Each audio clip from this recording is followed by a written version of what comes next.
Keamanan itu penting banget di dunia kita, yang makin terhubung ini. Dari data pribadi sampai infrastruktur nasional, aset berharga kita selalu terancam. Manajemen keamanan bukan cuma soal teknologi, tapi juga tentang orang, proses, dan budaya sadar keamanan. Intinya, mengelola risiko dan meminimalkan kemungkinan dan dampak dari pelanggaran keamanan. Manajemen keamanan yang efektif itu proses yang berkelanjutan, bukan cuma sekali jadi. Butuh kewaspadaan, adaptasi, dan perbaikan terus-menerus. Kita harus paham ancaman dan kelemahan spesifik di lingkungan kita, dan menerapkan perlindungan yang tepat. Video ini akan membahas prinsip-prinsip inti manajemen keamanan, memberikan wawasan praktis dan langkah-langkah nyata untuk meningkatkan postur keamanan kita. Langkah pertama dalam manajemen keamanan yang efektif adalah mengidentifikasi potensi ancaman.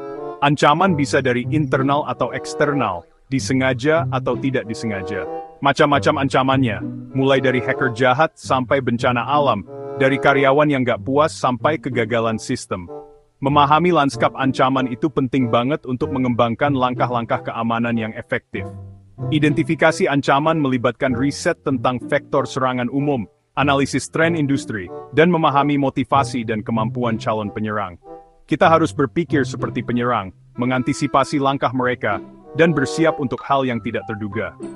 Audit keamanan dan penilaian kerentanan secara teratur bisa membantu mengidentifikasi potensi kelemahan dan memprioritaskan upaya mitigasi.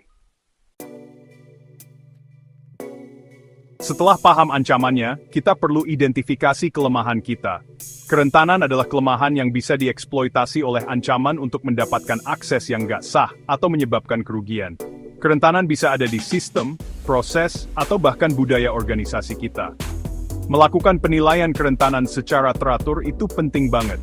Ini melibatkan peninjauan sistematis terhadap sistem, aplikasi, dan jaringan kita untuk mengidentifikasi potensi kelemahan. Contohnya, perangkat lunak yang udah usang, firewall yang salah konfigurasi, atau kata sandi yang lemah. Alat otomatis bisa membantu proses ini. Tapi keahlian manusia tetap penting untuk menafsirkan hasil dan memprioritaskan upaya perbaikan. Nggak semua ancaman dan kerentanan itu sama. Penilaian risiko melibatkan analisis kemungkinan dan potensi dampak dari pelanggaran keamanan. Ini membantu memprioritaskan upaya keamanan dan mengalokasikan sumber daya secara efektif. Intinya, fokus pada ancaman yang paling penting dan mengurangi risiko yang paling berbahaya.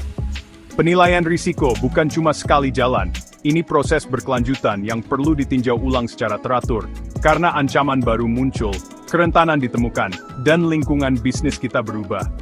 Dengan memahami risikonya, kita bisa membuat keputusan yang tepat tentang langkah-langkah keamanan, mana yang paling penting, dan hemat biaya untuk organisasi kita. Bagian 5. Membangun kebijakan keamanan. Kebijakan keamanan yang komprehensif adalah fondasi dari manajemen keamanan yang efektif. Isinya menguraikan tujuan, tanggung jawab, dan prosedur keamanan organisasi. Kebijakan ini menyediakan kerangka kerja untuk pengambilan keputusan dan memastikan semua orang memahami peran mereka dalam menjaga keamanan.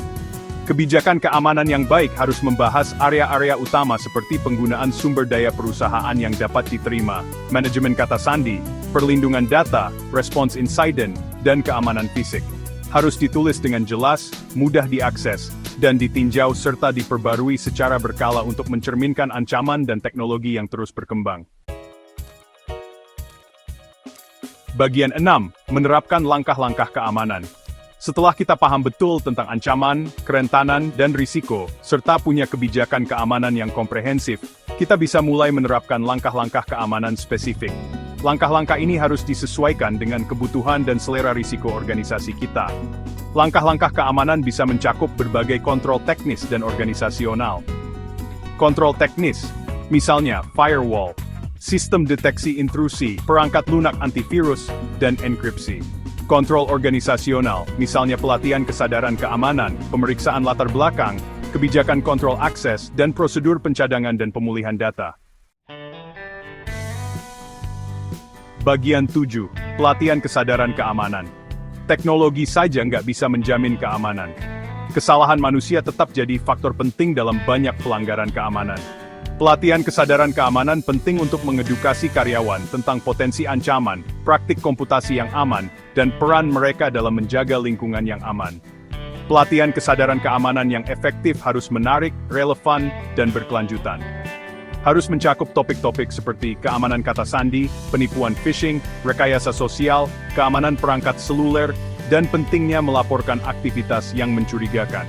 Pengingat berkala, latihan phishing simulasi, dan modul pelatihan interaktif bisa membantu memperkuat konsep-konsep kunci dan mempromosikan budaya sadar keamanan. Bagian 8. Peran teknologi. Teknologi berperan penting dalam manajemen keamanan modern. Dari firewall dan sistem deteksi intrusi hingga solusi manajemen informasi dan peristiwa keamanan, teknologi bisa membantu mengotomatiskan tugas-tugas keamanan, mendeteksi dan merespons ancaman secara real-time, dan memberikan wawasan berharga tentang postur keamanan.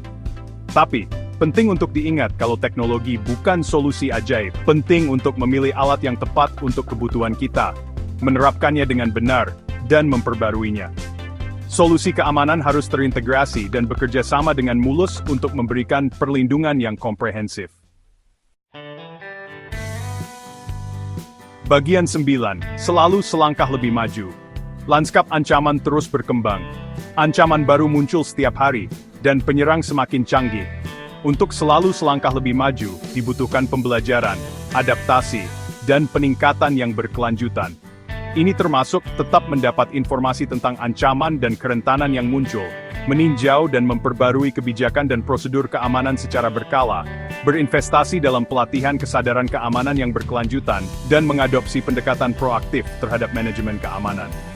Dengan menerapkan budaya perbaikan terus-menerus, kita bisa memperkuat postur keamanan dan mengurangi risiko dalam lanskap ancaman yang selalu berubah.